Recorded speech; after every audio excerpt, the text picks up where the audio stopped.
And now, it's time for another Dice Tower review with Tom Vasel. Hey everybody, I'm Tom Vasel, and today we're taking a look at Glory Islands. This is a game from Rio Grande Game in which you are dropping pirates off on islands to get glory.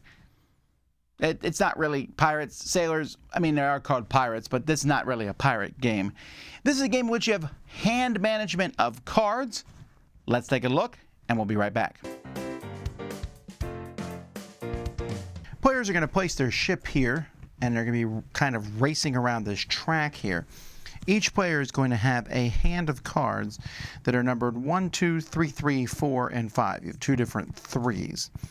And each round of the game, players are simultaneously picking a card and playing it at the same time. The number of the cards is going to determine who goes first. If multiple people play the same card, you notice the dots on here will break the tie. Although at the end of a round, you kind of switch cards with the person whose tie that you've broken, so then you'll break the tie if you happen to play that player again the next round. The first thing you'll do after playing a card is you move your ship up to that many spaces. You have to move at least one, but if I play this, I can move up to 3. If I play this, I'll move up to 5. So I might move this one 4. When I play the 5 card. Now the 5 has a special ability that lets you stop somewhere along the way. So the 5, essentially I can move 1, 2, and then move 3 more, and each time place a pirate. Because that's the second thing. After you move your ship, you're going to put a pirate out, and it can go on any empty space in the column, or if you're over here, the row, or if you're here, in the diagonal. Also, when you stop, wherever you stop, if there are pirates on any of these pirate field spaces here on the board, so let's say I stopped in this one and there was a green pirate here and a red pirate here, both those players are going to score a point. So this might be a place that you want to place these because it scores you a point. The other places you can place pirates, when you place them in their own column, are here, which gives you a barrel, or you can place them on the treasure chest, which is going to allow you to pull a random treasure from this bag.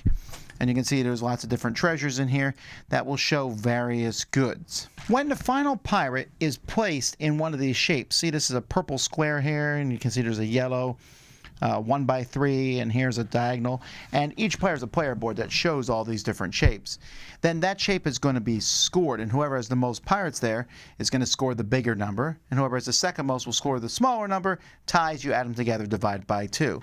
And then those people get removed, so it's open for that one to be scored again. I should also mention that when you play a card, not only are you moving your ship the big number, but you're going to be moving your sailing by the small number that's in blue. So for example, if I play a 4 card, I'm going to move my sailing by 5. If I play the 5 card, I move my sailing by 7, and you're moving that along here. That's important because those are points that you can gain or lose over the course of the game, and if you get to here before the game ends, your ship is sunk and you are out. The card that you discard, you don't get back again until you play the 1. The 1 has a special ability of allowing you to pick up the cards in your hand. The 2 lets you spend a barrel if you have one. This is the whole reason you get barrels, to draw 3 tokens and keep 1. The 3s let you turn a barrel in or spend 2 sailing spaces to put out 2 pirates. You can put out an extra pirate. The 4 lets you put a barrel to supply, or again spend 2 sailing points to move a pirate that you have to another spot on the board. And in the 5 I already mentioned lets you move twice and drop off 2 pirates as you go. This will continue until somebody is going to reach the end here. Now when you reach one of these spots in the board, you get to pick up these tokens and take the highest value one. And over here, the first pirate that gets there is going to get 4, 2, and 1 points. And whoever gets home first is going to get 6, 3, or 1 points. In this game, all this stuff is called glory. Once the game ends, when the players get back to the end, you get 1 glory for every pirate that's still on the board. You're going to look at the different treasure sets that you got, and you're going to score points for having different colors of treasure. If you have all 5 colors, that's 15 glory. And whoever has the most points is the winner of the game. Unfortunately, the game itself looks very bland. The cover itself, to the board, to the cards. This really has the look of kind of like a 1990s game. It just doesn't look that spectacular. The barrels are nice, the pieces are fine. I mean, it's not bad, but it just, when you put this out, there's a lot of games that catch your eye. This ain't one of them. I do have one major problem with this game, and that's these two tracks up here. And that's, you're moving your points, you're moving your sailing points, your glory, and they're right next to each other. You're moving them all the time.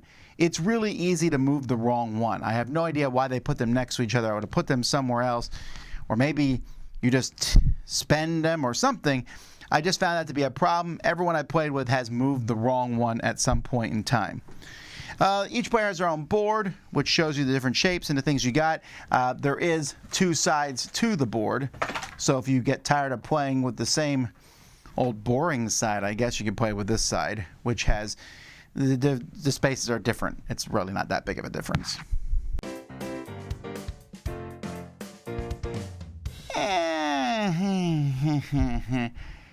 Okay, so this game is fine.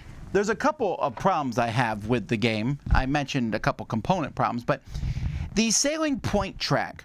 So I calculated it out, and there's like 24 points if you never move it, but you're going to move it. I don't know why that track, first of all, has positive and negative points. It should just have positive points. The farther down you go, the fewer points you get.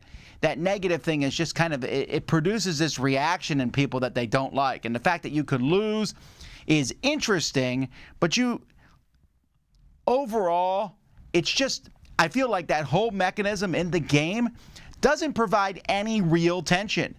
You've got to play cards. You have to move. You can move really slowly, I suppose, and go fewer points, but you will literally lose the game by a mile if you do that. So you have to play your bigger cards all the time. I just found that to be an odd thing. Pulling the treasure from a bag is fine, but quite random. Putting the pirates out on the island to control, that's the most interesting part of the game.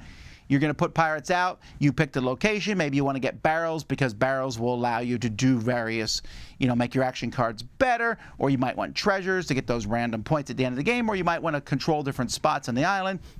That part's fine. That's interesting. The idea of having a handful of cards and playing the one to get them back, that's a mechanism that I always like in games. And so this game is fine. Game 2, same as game 1. Game 3, same as game 2. So this is kind of like a one-shot game. I just didn't find it to be particularly interesting. It's not a bad game, but it's the kind of game that when I come back and look at this a year later, I'm going to struggle to remember what it was even about. And 5 years from now, forget that.